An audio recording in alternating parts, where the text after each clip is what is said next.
Rabbi sholli alaihi wasallam. Allahumma sholli ala Muhammad. Ya Rabbi sholli alaihi wasallam. Allahumma sholli.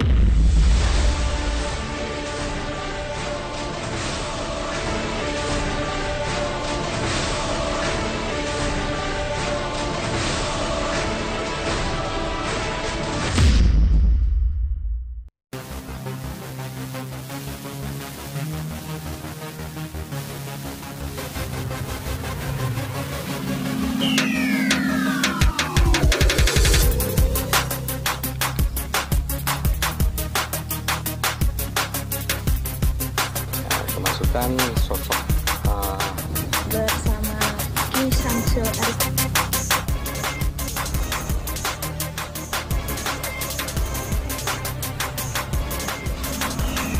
sebelah mana tapi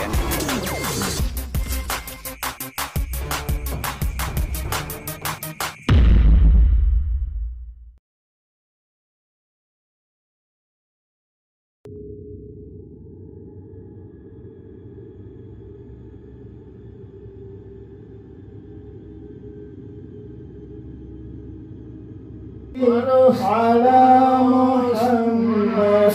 Ya Rabbi sholli alaihi wasallam. Oke, kalau kamu panas, kamu keluar ya. Keluar dan jangan ngikut sama anak ini lagi ya. Aku pengen ikut anak ini. Atau saya bakar kamu. Aku pengen ikut anak ini. Aku pengen ikut anak ini. Hah? Oh. Oke, kalau nggak mau dibakar keluar. Ya. Kalau nggak mau dibakar keluar. Ya pemirsa, ini ada tamu saya yang datang, tujuannya mau memintakan air untuk keluarganya yang sedang sakit. Setelah saya mendoain air ini, malah ada reaksi sama emasnya ini ya. Ya, setelah ditanya sama bapak itu dia sosoknya dari jauh tapi nggak mau ngaku dari mana gitu. Namanya siapa? Namanya siapa? Nggak punya nama. Kamu jauh dari mana? Nah, terus kamu mau bantu anak ini, kamu sendiri aja gak kebantu. Buktinya kamu kesakitan. Aku nggak kuat dengan minyak. Kamu gak kuat dengan minyak. Mau masuk Islam ya? Nggak mau. Gak mau masuk Islam. Nggak mau. Dia gak mau masuk Islam. Ya sahabat. Oke. Keluar ya. Dan jangan ikut lagi ya. Ya. Yakin. Janji. Kalau ikut lagi saya apain? Aku nggak pengen ikut anak ini. Nggak kepingin ikut anak ini. Yakin ya, janji ya. Pengen ikut anak ini. Nggak boleh. Nggak boleh. Nggak boleh. Kamu harus keluar ya. Ya. Iya. Terus janji nggak usah ikut sama anak ini. Janji. Ya. Janji. Kalau enggak nanti saya bakar loh. Iya, janji. Seperti ini loh. Oh. Panas kan? Oke. Oke. Kalau memang kamu udah janji, sekarang gini aja lah. Kamu janji nggak usah balik lagi ke anak ini dan jangan mengganggu keluarganya lagi ya. Itu yang saya minta. Paham? Ini minta dikeluarkan bapak atau saya? Hah? Bapak aja keluar. Hah? Bapak aja keluar. Mau enggak ya?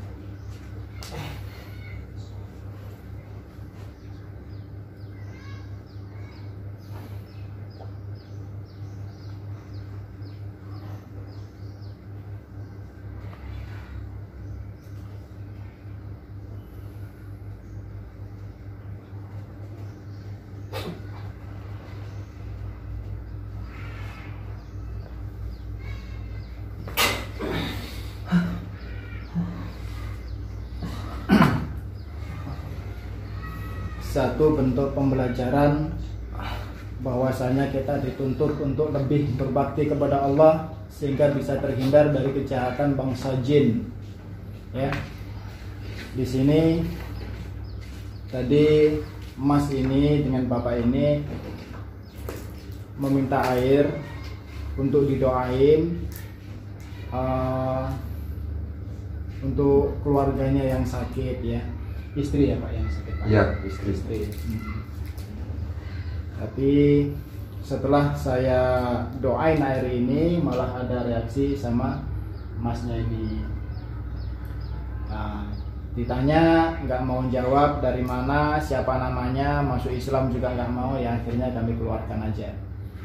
Sahabat KSA channel dimanapun Anda berada, satu kuncinya agar kita lebih aman dari gangguan bangsa setan dan bangsa jin, kita harus lebih taat kepada Allah. Apabila kita taat kepada Allah, maka semua makhluk segan sama kita. Intinya seperti itu. Rajin-rajin bersolawat, rajin berzikir, ibadah dengan istiqomah, lebih dihayati dalam hati, insya Allah. Dan jauhi segala apa yang sudah dilarang oleh Allah. Intinya ke situ.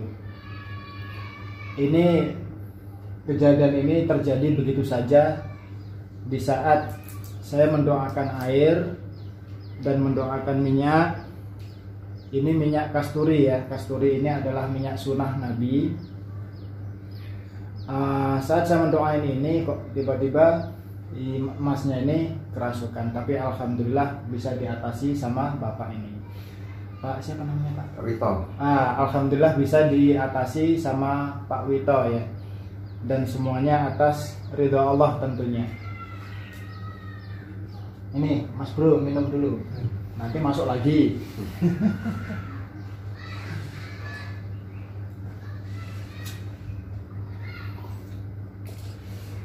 Ya pemirsa, saya selalu ingin mengajak kita semua, ya termasuknya anda semua, lebih taat kepada Allah dan jangan meyakini satu bentuk benda-benda klinik.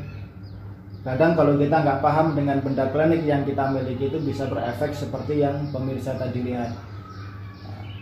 Ini baru saya rekam karena ya kondisinya mendadak ya gitu ya Pak Wita ya. Iya. Mendadak tiba-tiba kerasukan gitu. Jadi makanya baru bisa saya rekam seperti ini. Dan yang paling penting pemirsa, kalau kita nggak memahami suatu bentuk benda yang ada kodamnya, dayoninya, ya kalau bisa nggak usah lah dirawat. Tapi bagi yang mereka yang paham, dia bisa menjaga imannya tetap murni kepada Allah, silahkan sebagai koleksi, sebab itu adalah bukti peninggalan para leluhur kita, begitu ya Pak Wito ya. Nah, jadi seperti itu. Ini Pak Wito adalah termasuk guru besar di perguruan apa namanya, Kerasakti ya Pak. Bukan guru besar lah, ya Senior lah ya. Sesepuh atau seniornya di Kerasakti, kebetulan berdomisili di paket ARK 2 Pak ya. RK6 ya, RK6 di paket. Beliau bisa dikatakan pendekar silat ya. Alhamdulillah. Nanti lebih banyak zikirnya ya. Iya. Banyak banyak sholawat. Saya paling gemar dengan sholawatnya Kang Ujang Bustami. Itu sahabat seiman saya, saudara, innamal mu'minuna ikhwan ya. Allahumma sholli ala Muhammad ya Rabbi sholli alaihi wasallam. Allahumma sholli ala Muhammad ya Rabbi sholli alaihi wasallam. Allahumma sholli ala Muhammad. Jadi intinya gitu sahabat, jangan kita pokoknya ibadah lah ya, pokoknya solawat, zikir, jangan apa istilahnya, mempelajari ilmu yang tidak dipahamin ya. Makanya belajar ilmu apa segala macam itu harus ada pembimbing, ada guru, supaya ada keabsahannya. Jadi jangan sembarangan belajar, sebab itu juga tidak akan memberikan kebaikan di dalam diri kita masing-masing. Mungkin itu aja yang bisa saya sampaikan. Mungkin Pak Mita ada yang mau disampaikan sama pemirsa, silahkan Pak. Memberikan apa? Nah, jadi begitu ya pemirsa.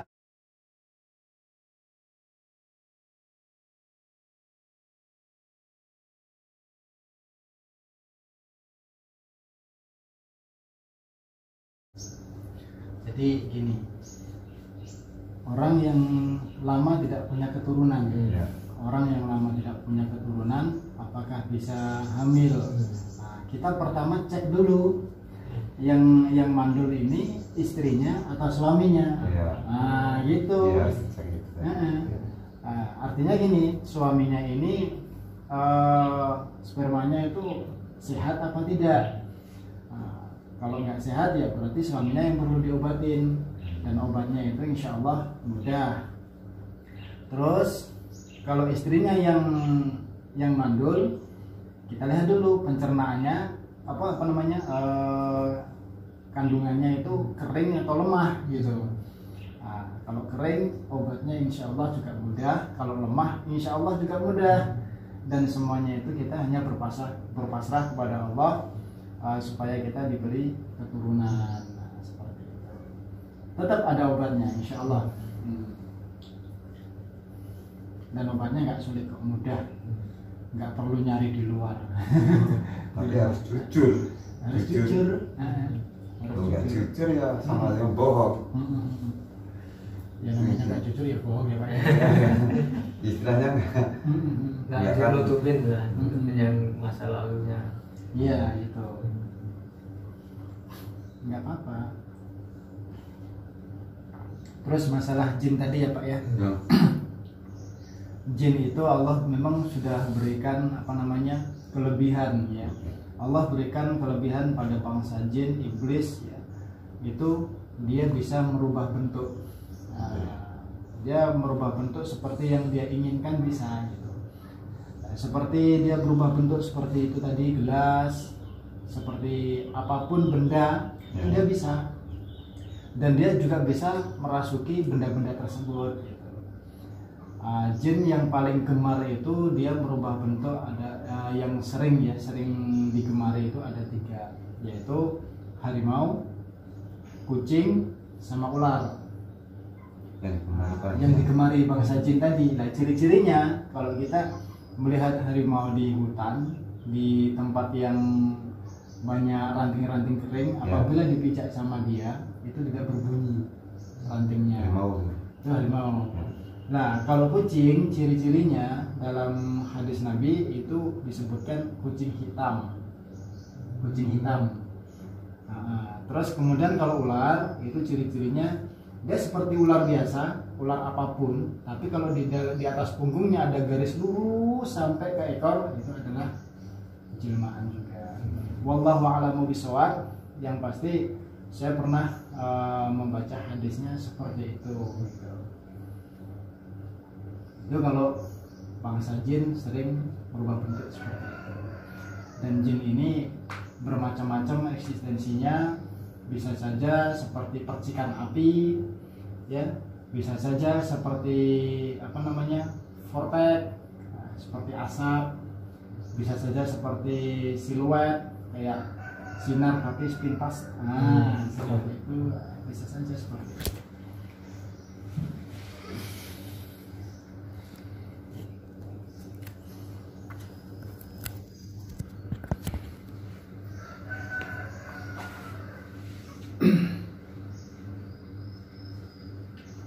Dan kuncinya supaya kita bisa tidak terlihat oleh bangsa jin itu cukup mudah.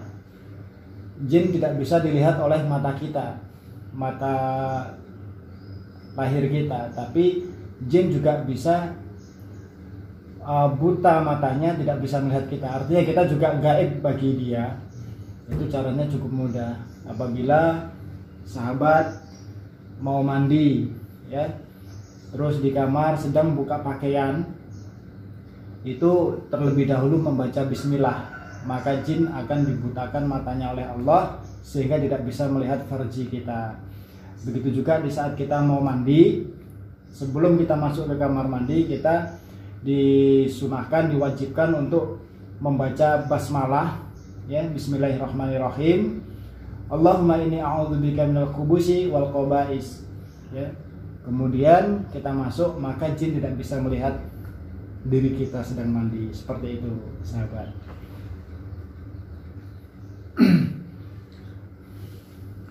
Apalagi tadi yang mau ditanya? Alhamdulillah udah bisa senyum nih, sahabat. Tadi ngerang-ngerang ya, sekarang alhamdulillah udah bisa senyum. Semuanya itu bisa terjadi apabila kita lemah, ya. Sebenarnya jin itu lemah bagi orang yang bertakwa. Tapi kalau kita sedang hilang takwanya, artinya sedang hilang kendali kesadaran pikiran kita, banyak melamun, banyak berpikir apa macam, itu cukup mudah bagi bangsa jin untuk merasuk ke diri kita, ke manusia, ya.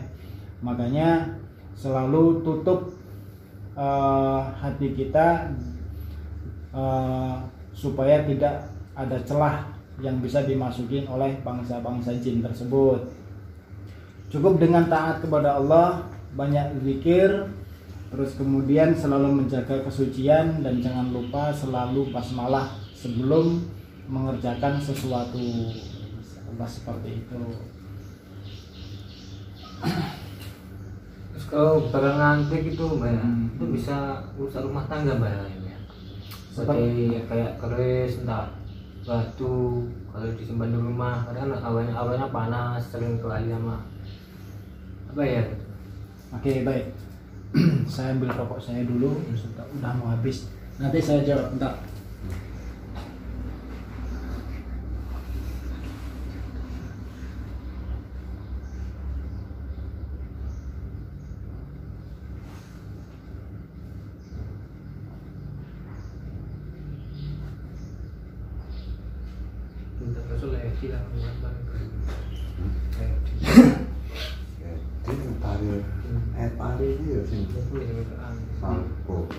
Ya, sahabat, tadi ada saudara kita bertanya tentang barang antik.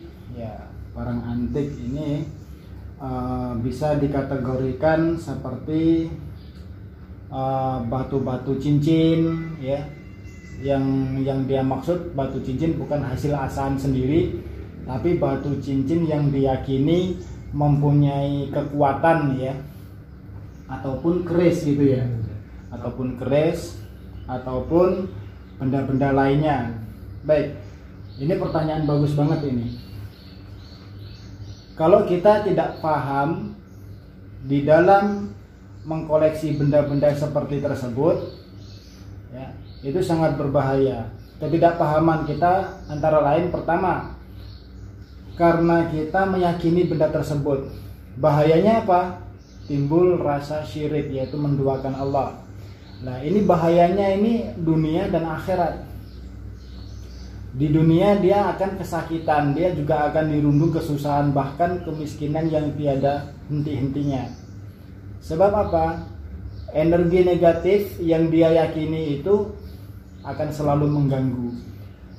Dalam keyakinan mereka itu positif, ya, positif, ya, karena masih dalam keadaan fase awam.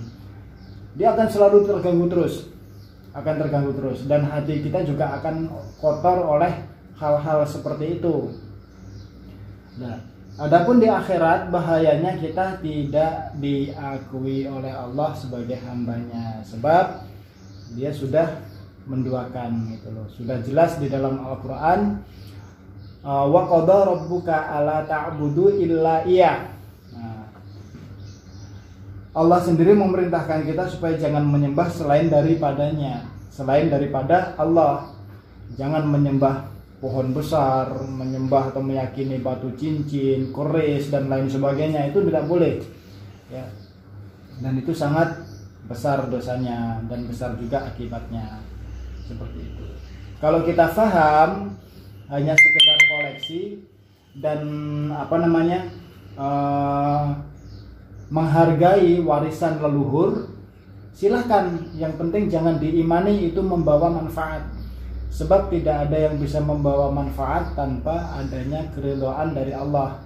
Nah, supaya Allah ridho dengan kita dan membawa manfaat, yaitu harus perbanyak zikir dan sholawat. Gitu ya. Minum kopi lagi.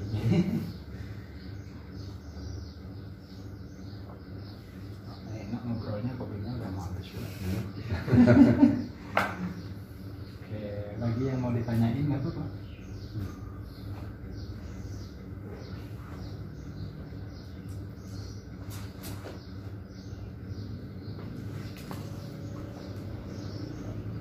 Jadi intinya satu permasalahan, satu musibah, satu penyakit, kita harus yakin bahwasanya Allah akan menolong, Allah akan mengobati, dan Allah akan menyelesaikan dengan baik. Tapi kalau kita nggak yakin, ya seperti itu terus gitu. Tapi kalau kita yakin, Allah akan berikan kemudahan.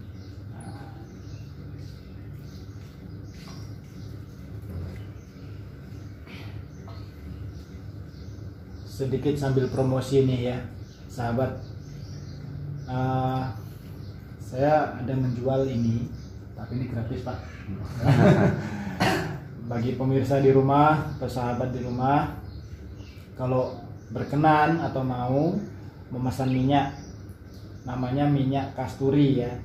Minyak kasturi ini cukup murah ya, dan bahkan apabila kita memakai minyak kasturi sebagai sholat, sebagai media untuk sholat, wewangian untuk sholat, maka kita dapat hukum sunnah, dan sunnah itu juga berpahala. Di KSA Channel itu menyediakan minyak kasturi, yaitu minyak sunnah untuk sholat, untuk zikir gitu, sangat baik sekali. Untuk sholat Jumat, wow, lebih wangi, lebih cereng lagi ya, dan lebih berpahala. Sebab malaikat juga menyukai wewangian seperti minyak kasturi. Minyak kasturi ini tanpa alkohol dan harganya cukup murah sekali. Kalau umpamanya dijual ini cukup 80.000 saja. Boleh plus didoain atau tidak, boleh juga ya, sebab yang intinya ini adalah minyak sunnah. Tapi mungkin bisa lebih besar dari ini botolnya nanti. Itu aja promosinya itu.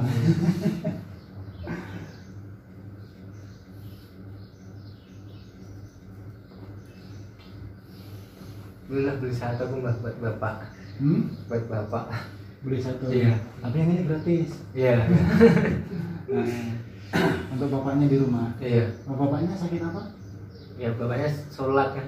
Alhamdulillah. Masjid sering ngajar. Nah, sentiasa bapaknya sehat walafiat ya.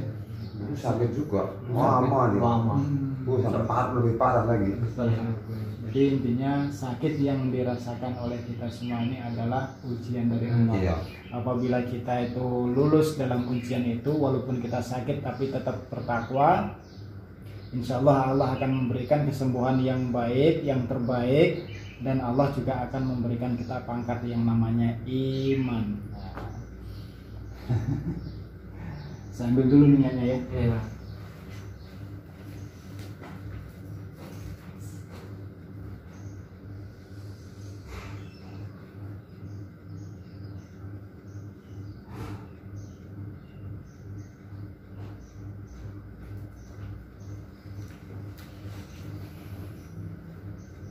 Ya sahabat, ini adalah minyaknya. Jadi ini kasturi ya. Dia lebih besar botolnya, lebih besar dan lebih banyak isinya ya. Kalau berapa mili saya nggak paham juga, ada berapa mili. Ya. Jadi makanya bagaimana caranya? Nah, cara makainya cukup dioleskan di sini, kemudian diletakkan ke leher. Nah, kemudian kita sholat. Boleh. Ya untuk cara makainya itu bebas, terserah. Tapi kalau saya sendiri, saya taruh ke sini, digosok ke leher. Nah, itu aja. Jadi kita salaman pun tangan kita wangi, orang mendekat kita pun kalau kita seperti salamannya para syekh, para habib itu setelah salaman cium tangan kan merangkul lah. Di saat kita merangkul itu wangi gitu ya, seperti itu.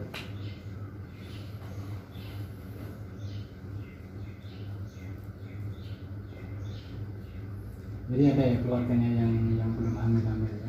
Ada yang depan rumah itu yang semalam kemasukan kodam tuh itu belum hamil. Banyak anaknya hilang tuh. Yang anaknya hilang. Oh, yang betul. kembar itu. Iya. Insya Allah bisa dibantu, insya Allah bisa dibantu. Yang semalam yang rumah sana yang lelas itu belum hamil. Jadi intinya cek dulu ya, cek dulu yang suaminya atau istri mana yang mandul, itu nanti yang diobatin. Tapi kalau sama saya sih karena saya nggak bisa cek untuk bagian medisnya, ya udah dua-duanya diobatin aja gitu. Jadi ngecapnya aku tuh di rumah sakit apa mbak? Makanya itu Yang nggak bisa hamil, cek suami sama istrinya. Ya dia ya tapi dicek di rumah sakit. Nah, itu siapa yang mandul gitu. penyebabnya lah istilahnya. Nah, suaminya atau istrinya. Kalau obat untuk pria supaya perkasa ya, terus kemudian apa namanya supaya nggak mandul, itu insya Allah bisa juga kita, insya Allah bisa juga. Ramuannya ramuan yang ada di dapur kita sendiri, itu nggak perlu jauh-jauh nyari ramuan. Dan insya Allah nggak ada modal ya untuk cari ramuan. Modalnya ada di dapur kita sendiri, ada itu bahannya.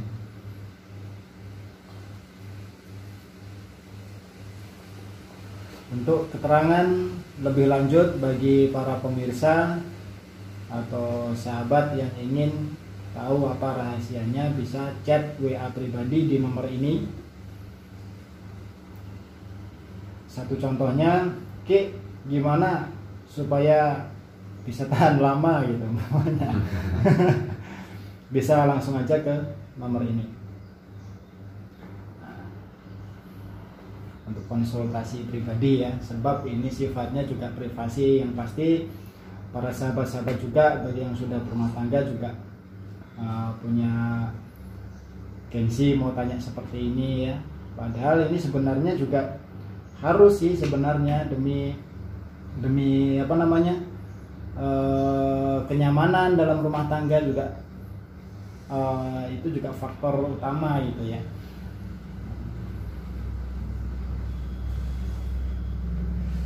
Ya, untuk sebagai sahabat merasa berterima kasih ya, itu cukup like dan subscribe aja, itu aja intinya. Karena like subscribe itu kan gratis ya.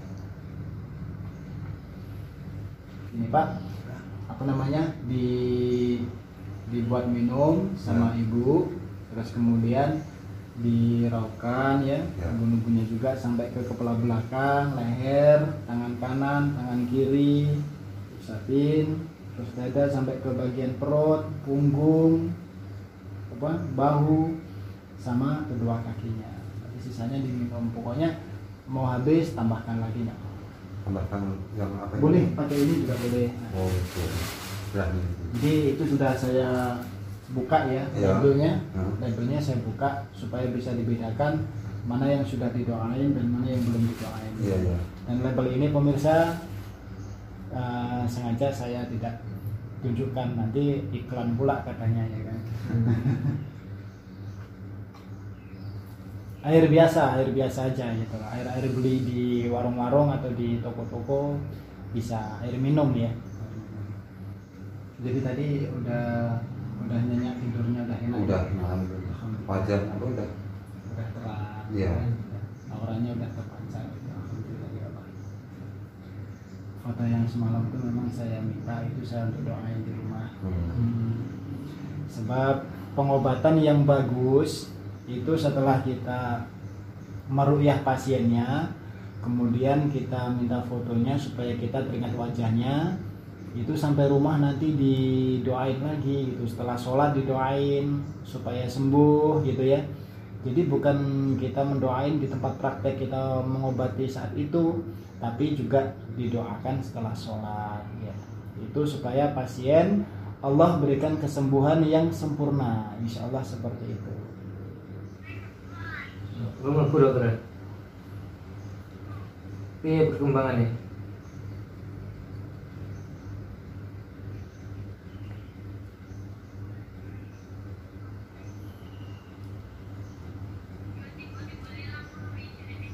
Timbul ulang. Bagian apa?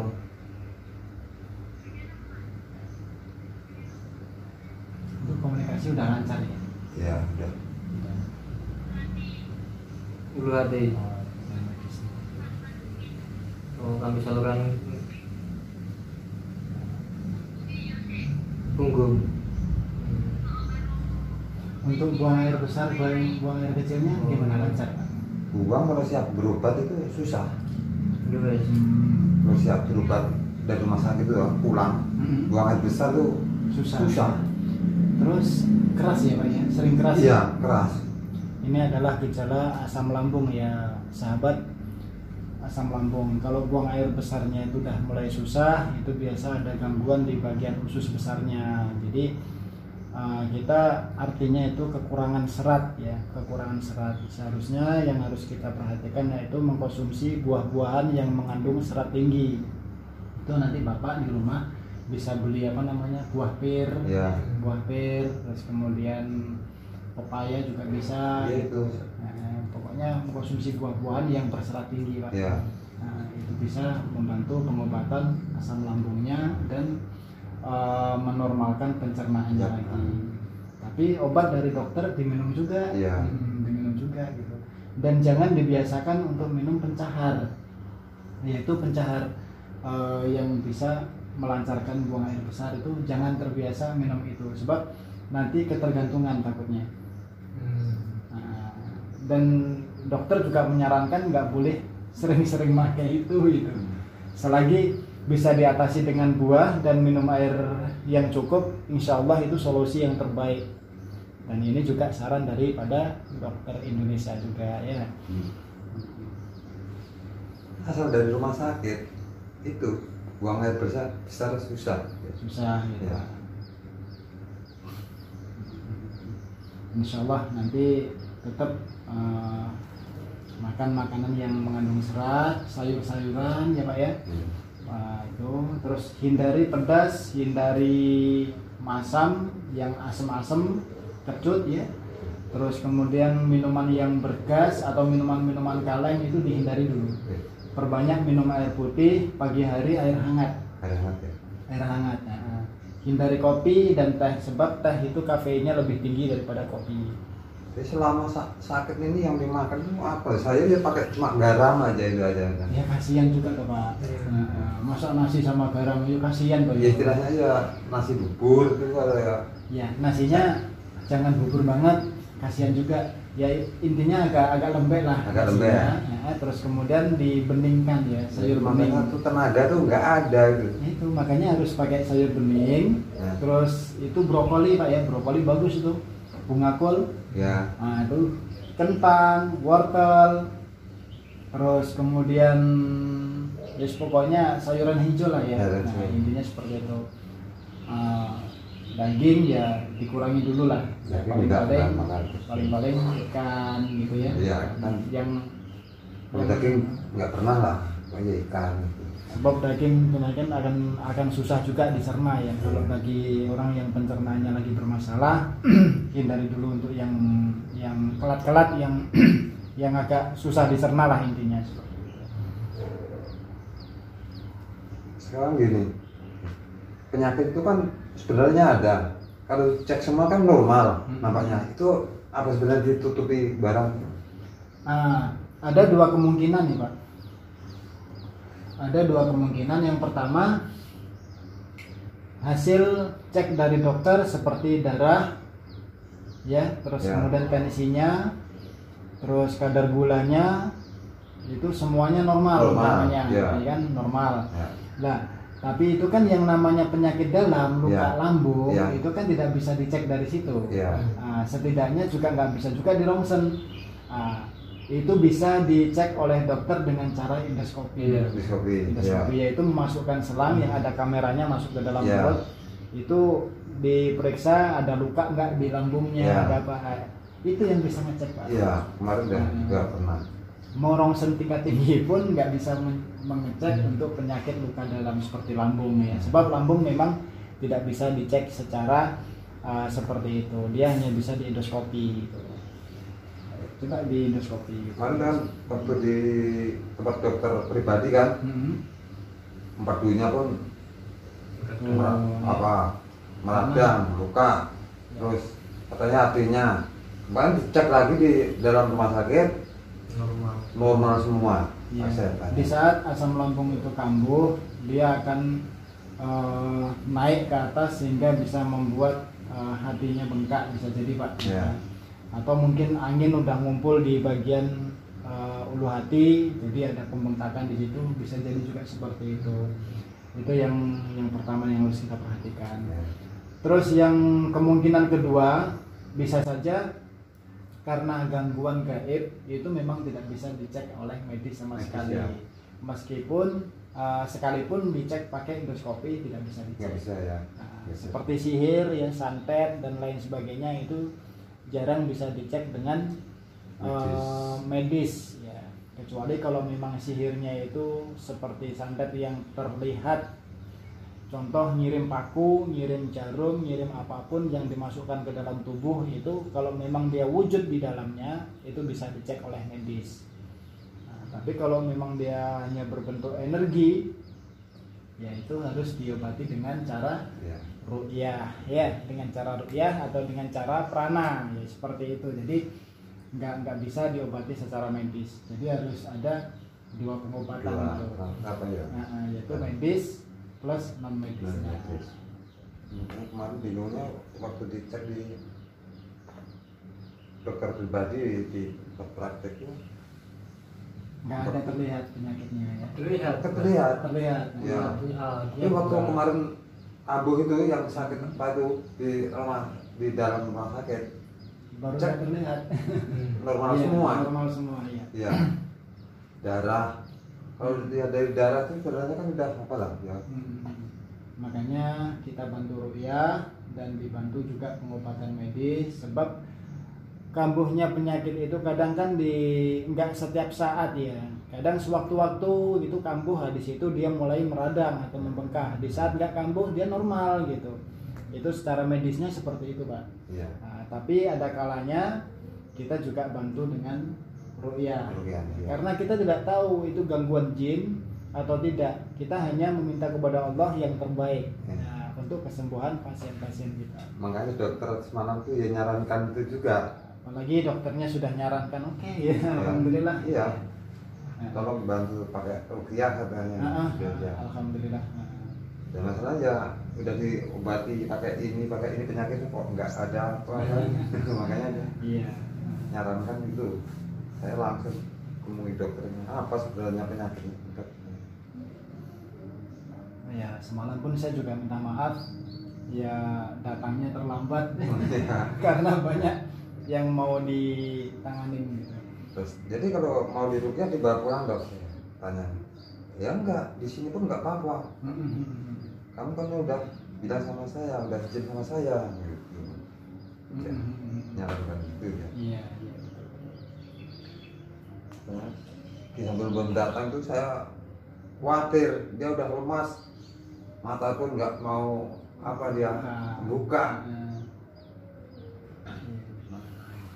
Makanya ini selalu nelpon terus itu. Iya.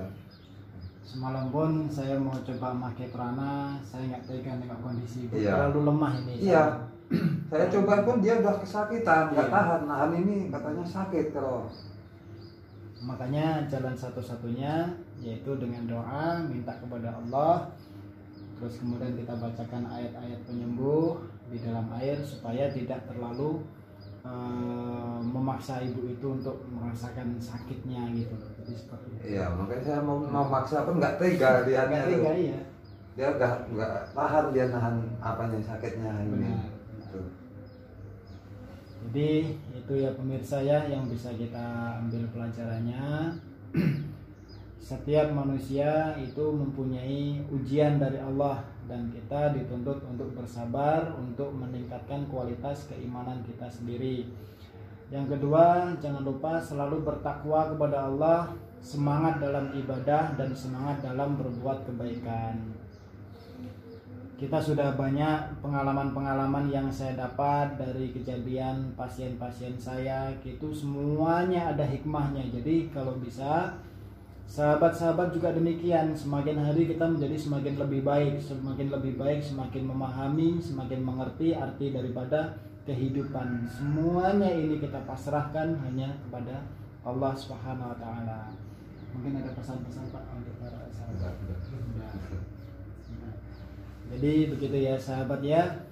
Jangan lupa like dan subscribe.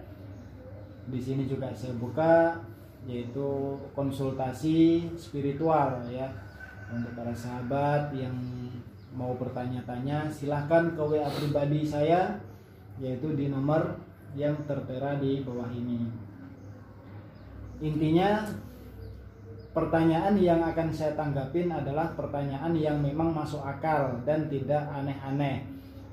Sebab banyak pertanyaan-pertanyaan yang seharusnya enggak dia tanyakan tapi dia tanyakan. Satu contoh, ada anak masih baru kelas 1 SMP itu nanya bagaimana cara penarikan itu saya tidak menanggapin ya sahabat ya. Jadi mohon maaf dan mohon dimaklumin, harap pahamlah dengan pertanyaan-pertanyaan. Wabillahi taufiq wal hidayah. Wassalamualaikum warahmatullahi wabarakatuh.